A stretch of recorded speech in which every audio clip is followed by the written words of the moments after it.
काम क्रोध मद लोभ की जो लों मन में खान, तो लों पंडित मूर्खों तुलसी एक समान।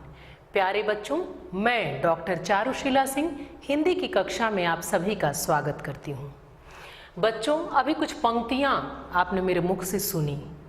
मात्र 2 पंक्तियों में जीवन के गहरे अनुभव, जो संपूर्ण जीवन के अनुभवों के दोहन से निकलते हैं और हम तक पहुंचकर हमारे मन मानस को जो मत देते हैं, हमारे व्यक्तित्व में, हमारे व्यवहार में जो एक चमत्कारी परिवर्तन करते हैं, वो ये छोटे से 2 पंक्तियों के दोहे कर जाते हैं। ऐसे ही कुछ महनीय दोहे हमने और आपने पिछली कक्षा में पढ़े थे रहीम दास जी के परिचय के साथ। आज पुनः आगे बढ़ते हुए उस पाठ को हम पूरा करेंगे। आपने पिछली कक्षा में पढ़ा था, आज पुनः जो पढ़ेंगे दोहा भाग 2। हमने भाग 1 पढ़ लिया था, कुछ दोहे हमने पढ़े थे, लेकिन आज भाग 2 में उस पाठ को पूर्ण करेंगे, उसको पूर्णता को हम प्राप्त करेंगे। हमने 14 में से 5 दोहे पढ़ लिए थे, जो शेष थे आज उन्हें पढ़ेंगे। रचयिता रहीम दास जी और मैं प्रस्तुतकर्ता डॉक्टर चारुशीला सिंह।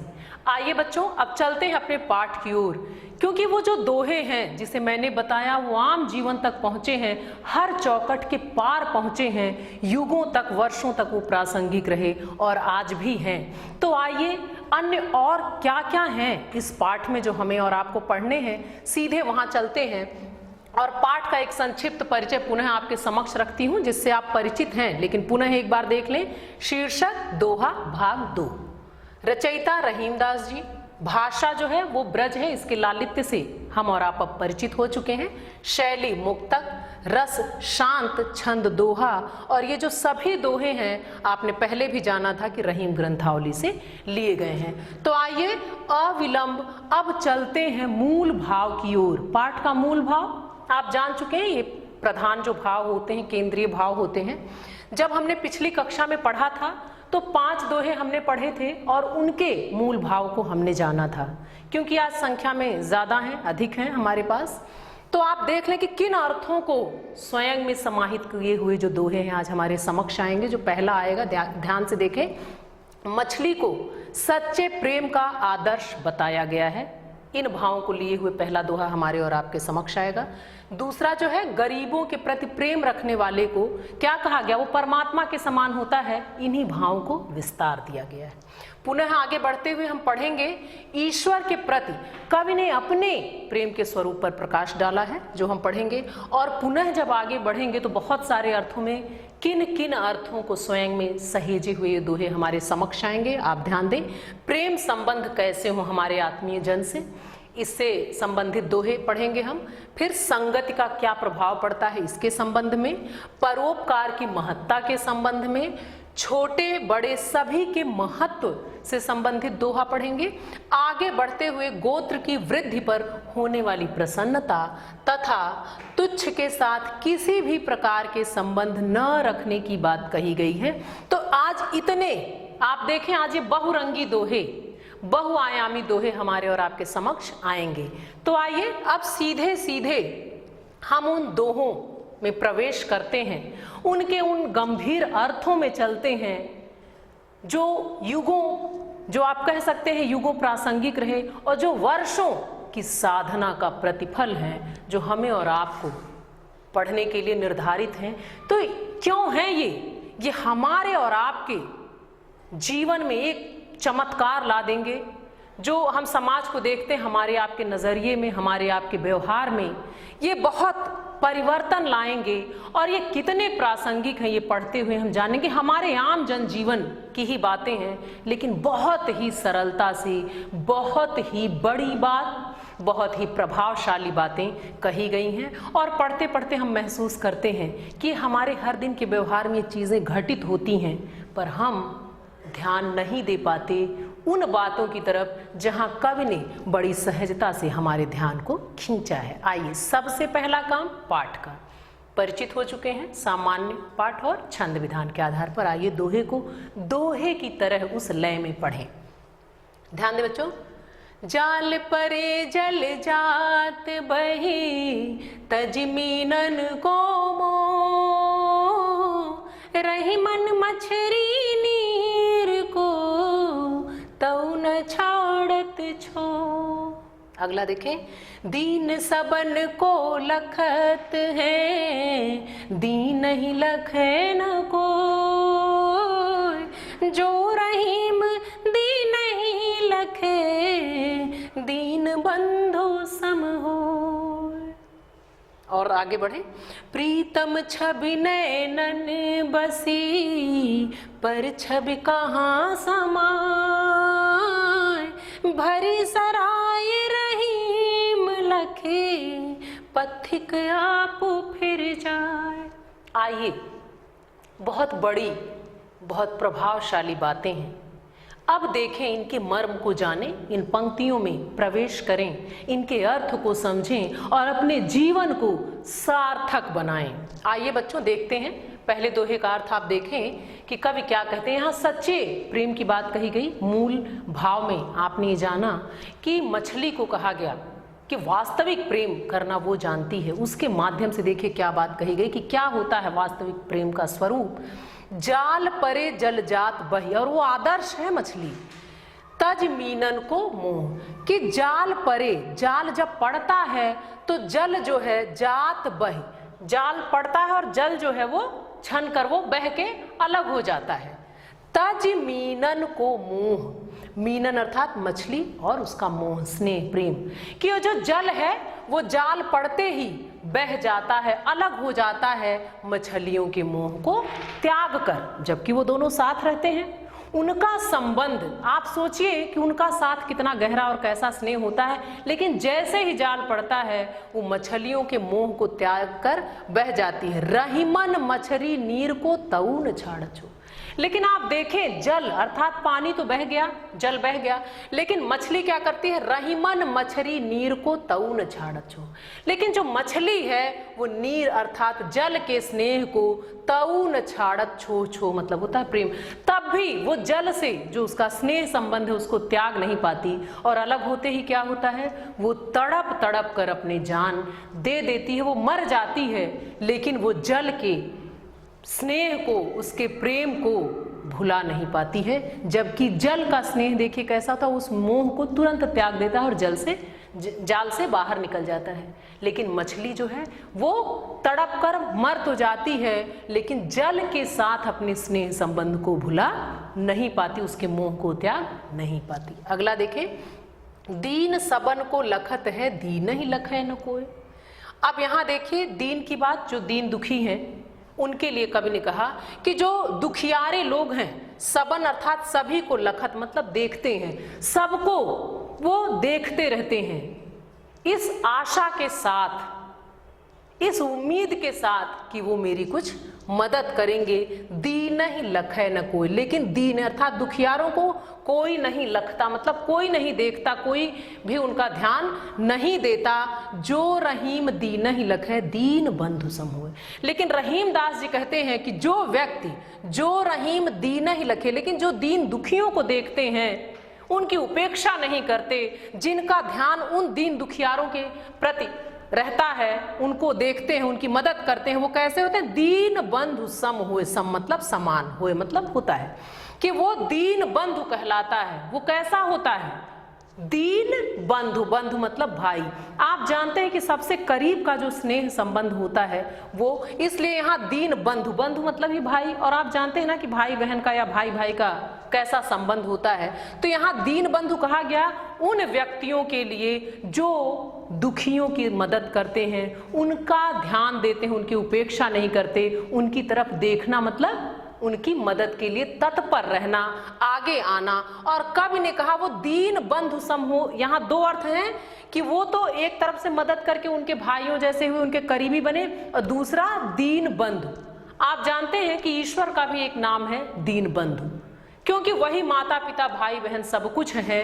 तो यहाँ कहा गया वो व्यक्ति परमात्मा के समान होता है। इसमें दो अर्थ देखें, जो रहीम दीन ही लखे, कि जो व्यक्ति दीन दुखियों का ध्यान देता है, उनकी तरफ उसका ध्यान जाता है, वो दीन बंधु, वो दीन बंधु के समान अर्थात परमात्मा के समान होता है। बहुत ऊंची बात कही गई, क्योंकि सही बात है बच्चों कि ईश्वर तो सबके होते हैं, वो सबकी सुध लेते हैं, सबका ध्यान देते हैं, लेकिन हम सभी लोग सबको नहीं देख पाते।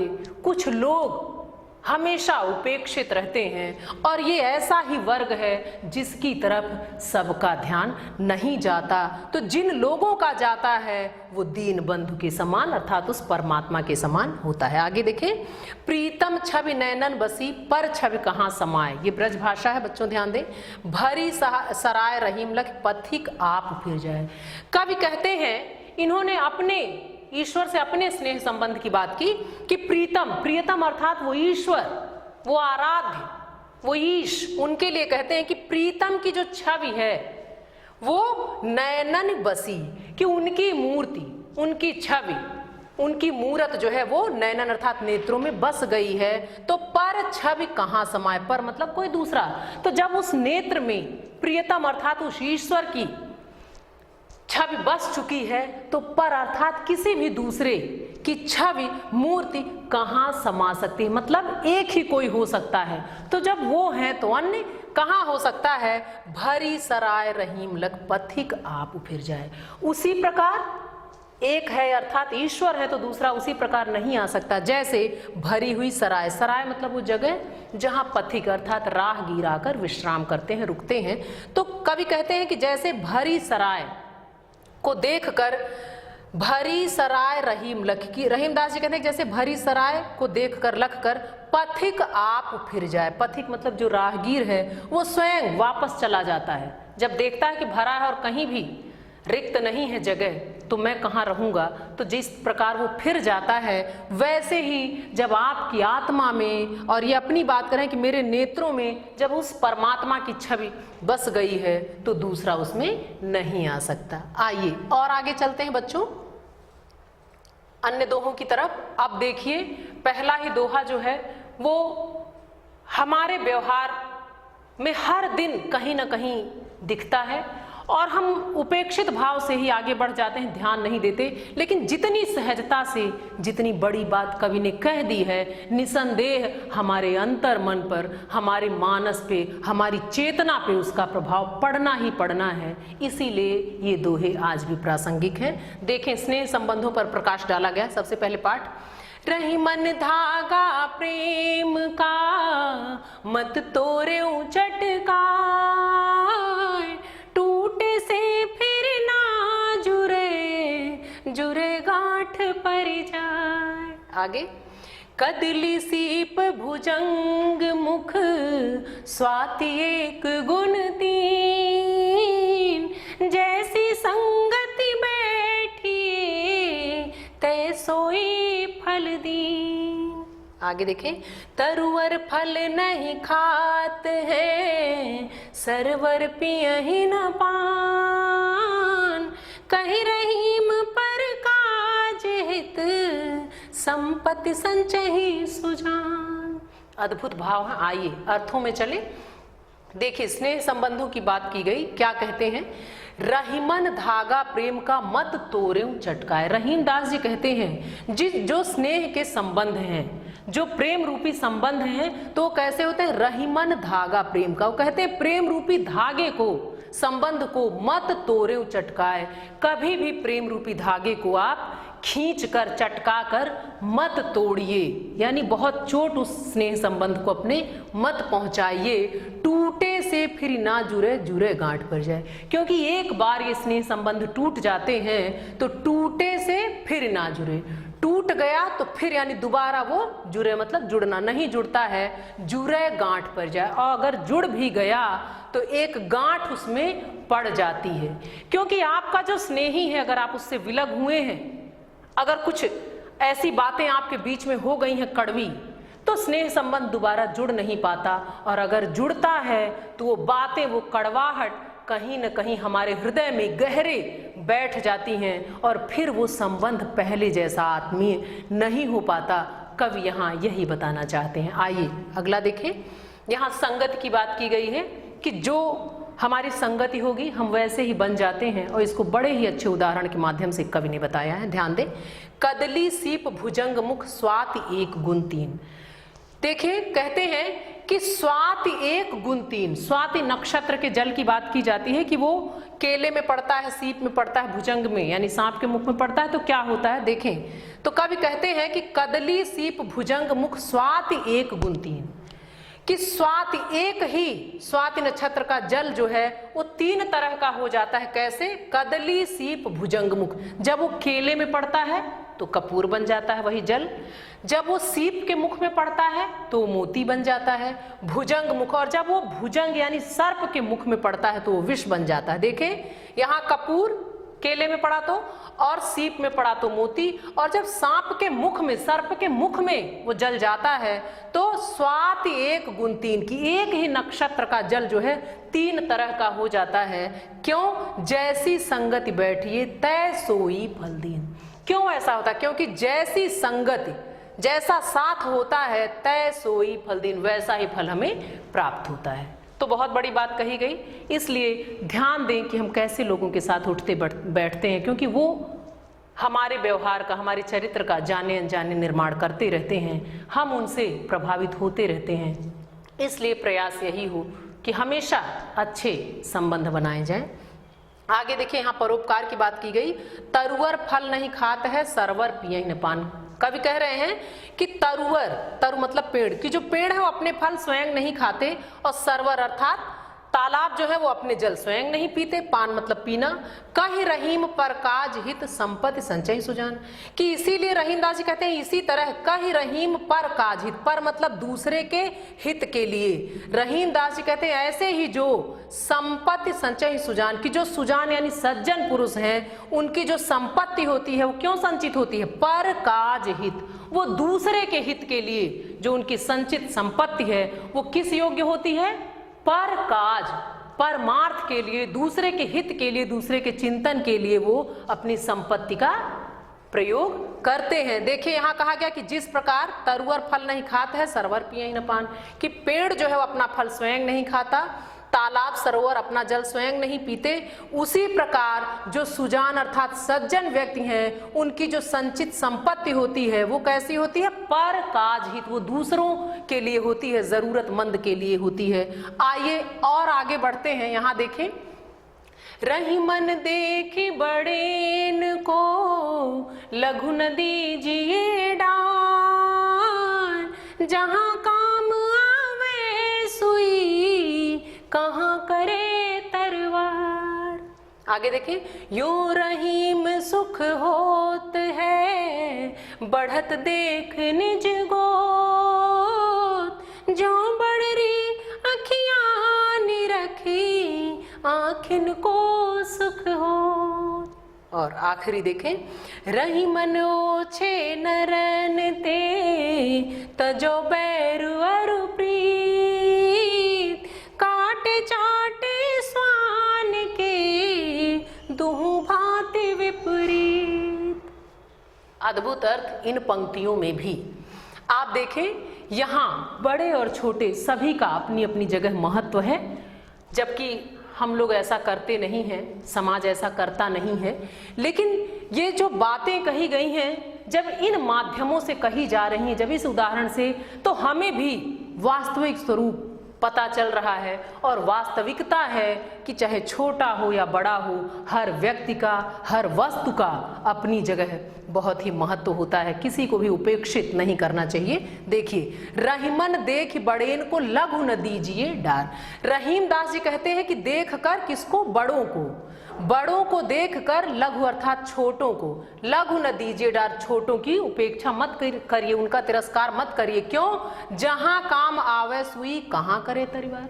क्योंकि अगर कहीं आपको सुई की आवश्यकता है, उसकी जरूरत है, तो आप तलवार से क्या करेंगे? कहा करे तलवार। तो तलवार क्या कर सकता है? आप देखें, अगर पांव में कांटा चुभ जाए तो क्या आप तलवार से निकाल सकते हैं? नहीं, आपको सुई की ही आवश्यकता होगी। तो इसी तरह से इस दृष्टांत के माध्यम से, इस उदाहरण के माध्यम से रहीमदास जी यही बताना चाहते हैं कि बड़ों को पाकर छोटों की उपेक्षा न करें, क्योंकि जहां काम आवे सुई, जहां सुई की आवश्यकता है वहां तलवार से आप काम नहीं कर सकते। अर्थात हर व्यक्ति और हर वस्तु का अपनी जगह महत्व है। आगे देखिए, यों रहीम सुख होत है बढ़त देख निज गोत, ज्यों बढ़री अखिया निरख आँखिन को सुख होत। जब अपना वंश बढ़ता है, परिवार बढ़ता है, तो निसंदेह एक ऐसी खुशी होती है जिसको शब्दों में बांधना संभव नहीं है, लेकिन बड़े ही अच्छे तरीके से कवि ने यही बात कही है। देखें क्या कहते हैं, यों रहीम सुख होत है बढ़त देख निज गोत। गोत मतलब गोत्र, वंश, परिवार। रहीमदास जी कहते हैं यों रहीम सुख होता है, कि इस प्रकार का सुख होता है। कैसा होता है, अभी उसको उदाहरण के माध्यम से, बढ़त देख निज गोत, कि बहुत अधिक खुशी होती है, प्रसन्नता होती है। बढ़त देख निज गोत, अपने गोत्र को बढ़ते हुए देखकर बहुत प्रसन्नता होती है। कैसी? जैसी ज्यों बढ़री अखिया निरख आँखिन को सुख होत। जिस प्रकार बड़ी बड़ी आंखों को देखकर आँखिन को सुख होत, जिस प्रकार बड़ी बड़ी सुंदर आंखों को देखकर आंखों को सुख मिलता है, वैसा ही सुख जब परिवार बढ़ता है तो महसूस होता है। आइए, ये हमारा अंतिम दोहा हमारे और आपके समक्ष देखें।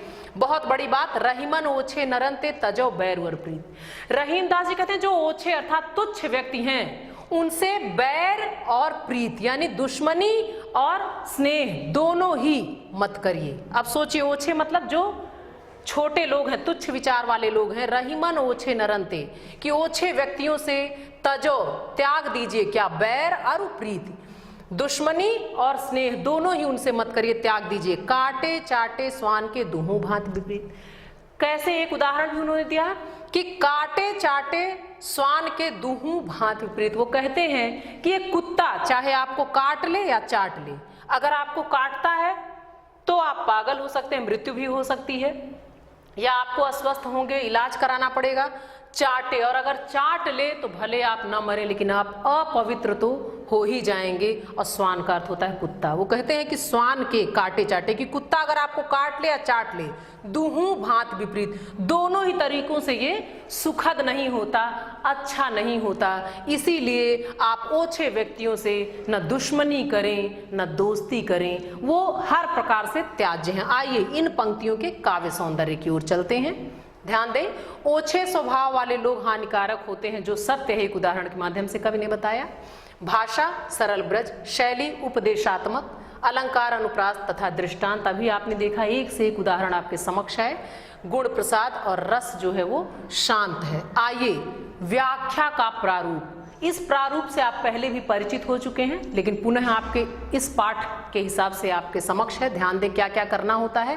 पहला पड़ाव हम डालते हैं संकेत, फिर आद्यंत, आदि से अंत तक, शुरुआत से लेके आखिर तक। हमें जिस दोहे हमने पहला लिया है, जो रहीम रहत भुजंग, इसका अर्थ होता है कि मैंने किन पंक्तियों को व्याख्या के लिए चुना। संदर्भ पूरे पाठ में कभी नहीं बदलता। ध्यान दें, प्रस्तुत व्याख्या काव्यांश हमारी पाठ्य पुस्तक के काव्यखंड में संकलित रहीम दास जी द्वारा रचित दोहा शीर्षक से अवतरित है।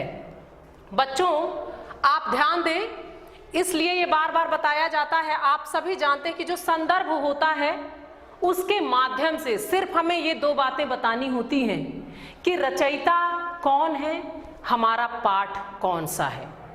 तो जब ये बात बतानी हो तो आप स्वयं जानते हैं कि पूरे पाठ्यक्रम में कहीं भी ये बदलेगा नहीं, क्योंकि बस पंक्तियां बदलेंगी तो क्या बदलता है? बार बार प्रसंग। एक बार पुनः आप देखें, व्याख्या के प्रारूप से परिचित हों कि सबसे पहले हम डालते हैं संकेत, फिर ये मैंने आद्यंत लिखा है सिर्फ आपको समझने के लिए, और यहां मैंने जो पहला दोहा आपके इस पाठ का है उसको लिया है, जो रहीम फिर रहत भुजंग, कि इस पंक्तियों को मैं या इस दोहे को या इस अंश को मैं व्याख्या के लिए ले रही हूं। तो ये जो है वो यही दर्शाता है। फिर हम संदर्भ लिखते हैं। संदर्भ देखें एक बार और, प्रस्तुत व्याख्या काव्यांश हमारी पाठ्य पुस्तक के काव्यखंड में संकलित रहीम दास जी द्वारा रचित दोहा शीर्षक से अवतरित है। अब देखिए प्रसंग, तो यहाँ जो दोहा है उसका प्रसंग मैंने बताया है। देखें, प्रस्तुत दोहे में उत्तम प्रकृति तथा चरित्र की दृढ़ता पर प्रकाश डाला गया है।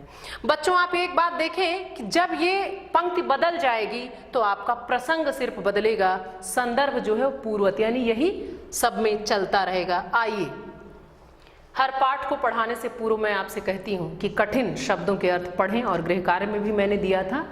फिर भी कुछ कठिन शब्द आपके समक्ष हैं, ध्यान दें। मीनन अर्थात मछली, छोह अर्थात प्रेम स्नेह, पथिक राहगीर, कदली केला, ओछे मतलब नीच तुच्छ व्यक्ति के लिए प्रयुक्त था। स्वान का अर्थ होता है कुत्ता। आइए बच्चों, अब आपने ये देख लिया, वैसे आपने पढ़ा भी होगा तो आप ये जान रहे हैं, लेकिन क्योंकि ये भाषा जो है वो ब्रज है, थोड़ी अलग है, तो इसमें कुछ चीजें आपको बार बार लगी होंगी, लेकिन आप पढ़ें, आप इसके लालित्य से, इसकी मधुरिमा से परिचित हो चुके हैं। आइए और आगे बढ़ते हैं, और अब हम और आप चलते हैं अपने अभीष्ट की ओर। अभीष्ट अर्थात मूल्यांकन की ओर। हम सभी जानते हैं कि हमारे हर कार्य के पीछे कुछ न कुछ उद्देश्य निहित होते हैं, हर पाठ के पीछे भी हमारे कुछ लक्ष्य होते हैं, और मूल्यांकन के माध्यम से हम और आप ये जान पाते हैं कि हमने अपने लक्ष्य को कितना साधा है, हम कितने सफल हुए हैं।